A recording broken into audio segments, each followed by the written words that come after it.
me about that name a lot. In fact, a while back, somebody came up to me and asked me quite seriously whether this place is haunted by goats. No, it is not. There is more than one definition for the word haunt, and in this context, it means a place frequented by something. So this would be a place where mountain goats hang out. And in fact, the Blackfeet Indian name for this area, when literally translated into English, means where there are a lot of goats. However, if you came here looking for a lot of goats, you may leave just a little bit disappointed, because for reasons that we don't fully understand, the goats don't make as much of an appearance as they once did. Could be that the habitat has changed.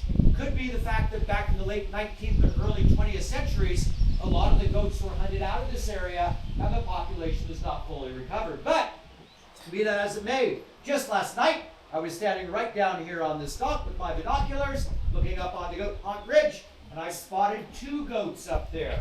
So there is the possibility when you get back on the boat, if you have binoculars, look up there on the ridge, you may spot some tiny white specks up there, indicating that there are still mountain goats here in the Goat Haunt area.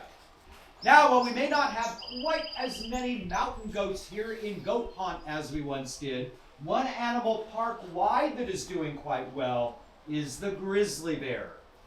Glacier National Park has the highest concentration of grizzly bears in the lower 48 states. And some of our grizzly bears in this park have a very interesting habit.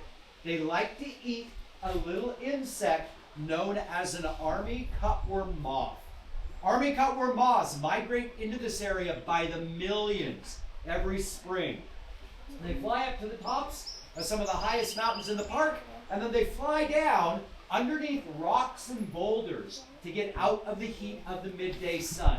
But at night, they come out, fly around, and collect the nectar of alpine wildflowers. And over the course of the season, as they do that, they grow big and fat. By the end of the season, each army cutworm moth, each one measures maybe about 1 inch long by about 1.5 inches from wingtip to wingtip. Each army cutworm moth will have about the same nutritional value as the same size piece of venison. Just as grizzly bears know, it is easier to catch a moth than it is a deer. So, from midsummer on into fall, some of our grizzly bears will climb the highest mountains in the park, like Mount Cleveland right behind the trees here. They'll go up to around 8,000 and 9,000 feet, up to those great big rocky slopes where the moths are hiding. They'll face uphill, spread their hind legs apart, take their front paws, and begin scooping rocks and boulders down between their legs. One grizzly bear can move a boulder half the size of a Volkswagen Bug. And of course, what they are looking for are those moths. And when they find them, it's not typically just a few of them that they find. It can be thousands of them all nestled together sleeping. Then, all the bear has to do is open its mouth, stick out its tongue, and lick them up. One grizzly bear can eat up to 40,000 moths in a single day. That would be equivalent to about 20,000 calories. For you to consume that many calories in one day, you would have to eat about 40 Big Macs, which I do not recommend. So while our grizzly bears here in the park are doing rather well, there is one animal that has been missing from the park for about 150 years, and that is the American bison. Back in the late 1800s, when nearly all of the bison had been exterminated from North America, a small herd of them was captured just to the east of us out on the prairie, moved to the western side of the Continental Divide, and eventually purchased by Canada and moved up to Elk Island National Park in Alberta, where they've been reproducing ever since. Well, over the course of the last few decades, the Blackfeet people of Montana and the Blackfoot people of Alberta have been making plans to reintroduce bison to this ecosystem.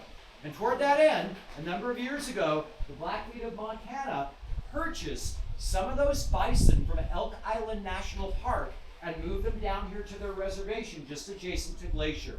Their eventual plan, and it may happen this summer, is to release some of those bison into a wild area of their reservation adjacent to the park and allow that to become a free roaming herd. When that happens, it's our hope in the park that those bison being released by the Blackfeet will wander into the park. Because if they do, nearly every large mammal that once existed in this area in Lewis and Clark's time will be back.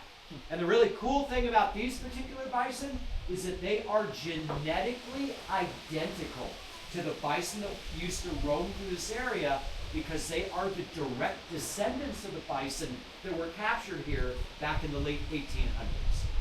But perhaps the most unique thing about this area is the fact that right now you are in what became the very first international peace park on our planet, Waterton Glacier International Peace Park.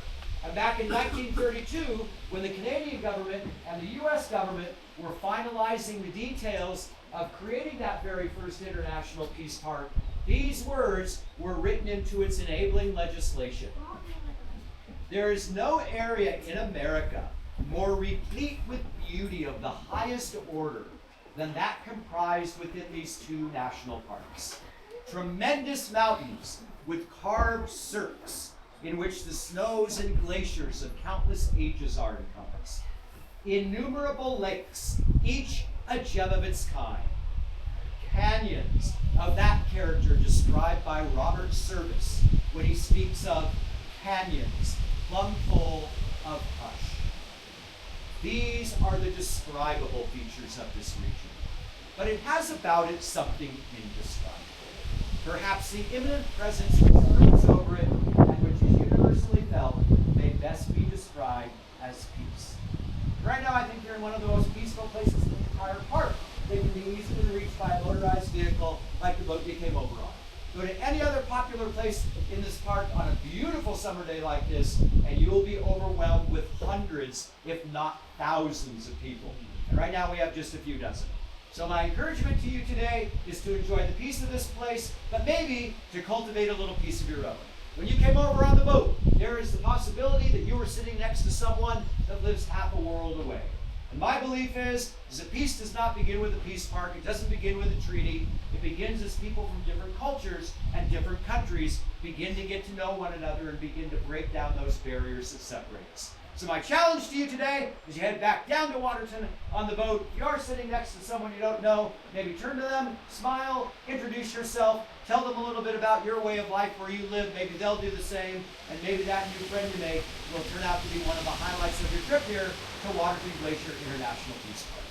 If you have any questions, I'd be glad to chat with you. If you're going to go on my hike, we'll be meeting on the lawn in about 5 minutes. Otherwise, enjoy the rest of your time here in Goat Hot and have a wonderful voyage back down to Waterton on this gorgeous morning when the wind will be at your back. Thanks so much.